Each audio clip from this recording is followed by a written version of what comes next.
Hey guys, Tyler Berger here with BassFishingHQ.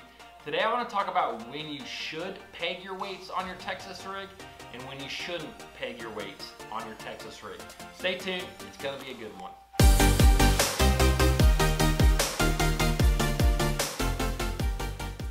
So real quick, what does pegging your weight even mean? A lot of times if you're fishing a Texas rig, you kind of have your soft plastic bait that you have here, and you also have a slip sinker. Okay, now pegging your weight basically means you want this weight to stay with the soft plastic at all time. The way that you do that is typically you can use a rubber bobber stopper like the one I have here. You simply cinch that down, and now that weight is not going to come apart from the soft plastic. You can also do this with a toothpick, or what they have is a rubber toothpick. There's several different methods to actually pegging your weight.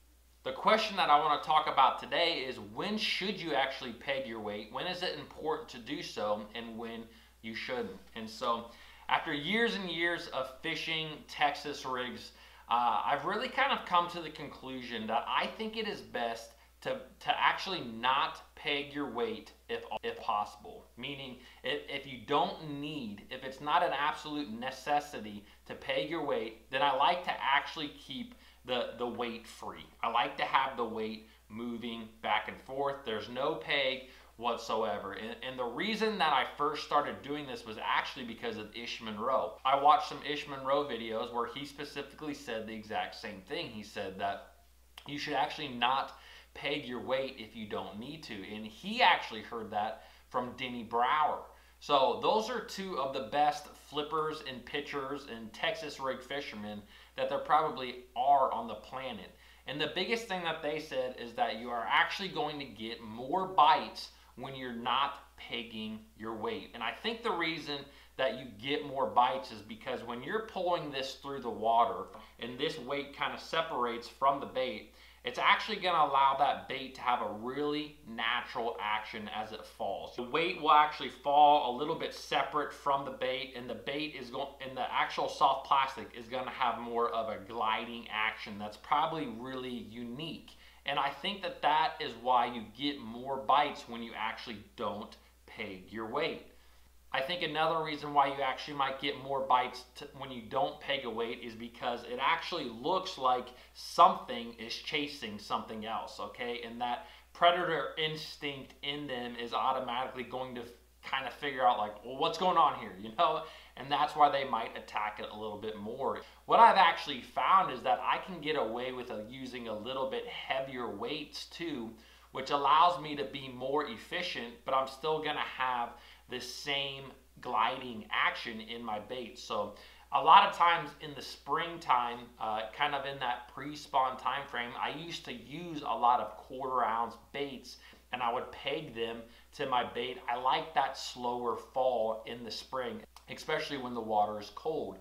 But now I typically use a 3/8 ounce weight, and I don't peg it. I'm still getting a slower fall to my bait because the weight is not fixed to the soft plastic, but I'm actually able to be more efficient. You know, pitching and flipping a little bit heavier weight like a 3/8 is just easier to do.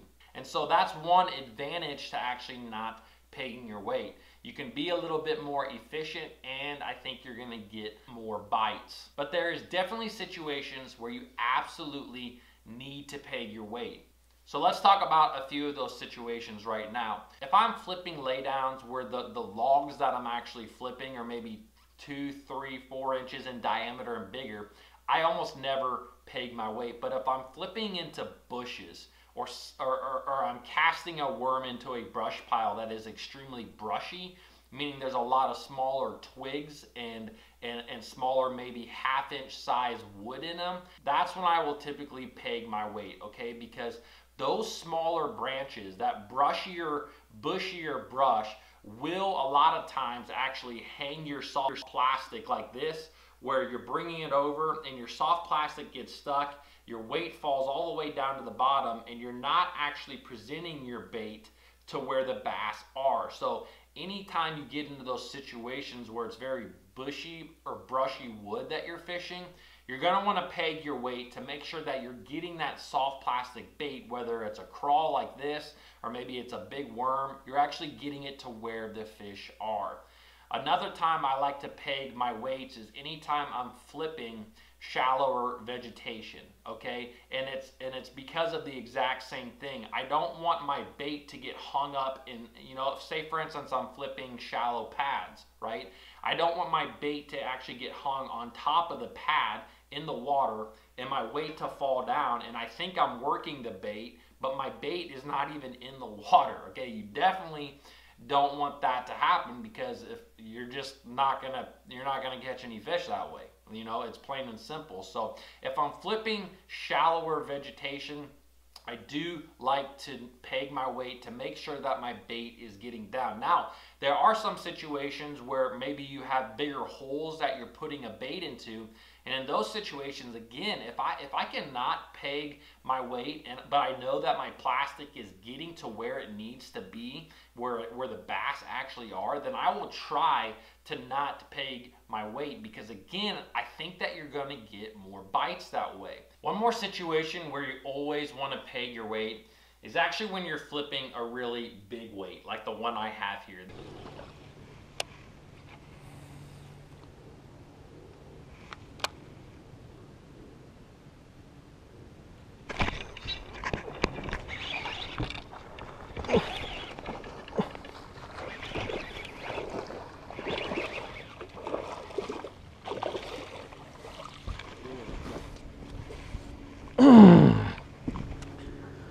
Thank you, Lord.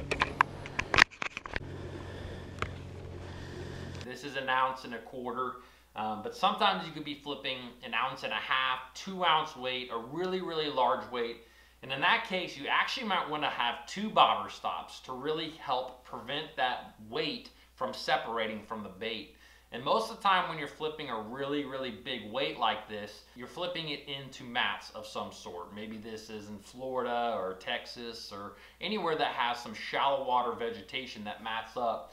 You want to make sure you peg that weight, because although I think that you might get more bites if you could not peg the weight and get it through the mat, you're going to run into a lot of headache trying to get a weight to go through that's not pegged. What's going to happen is your bait's just going to hang. Again, your bait's going to hang up here, your weight's going to fall down, and you're going to be trying to work your bait and get it through the mat. And it's going to be extremely difficult, a lot of headache. Hey guys, real quick, I just wanted to say, if you're wondering how to get sponsors, click on the link below in the descriptions. I've actually created a small 12-minute training video on how you can get local sponsors to give you cash to go catch bass. So click on the link below and check out that video. So I would love to hear your input. When do you like to peg your weights? When don't you like to peg your weights? I hope you enjoyed this video. Please subscribe to the channel below, and I'll see you guys in the next video.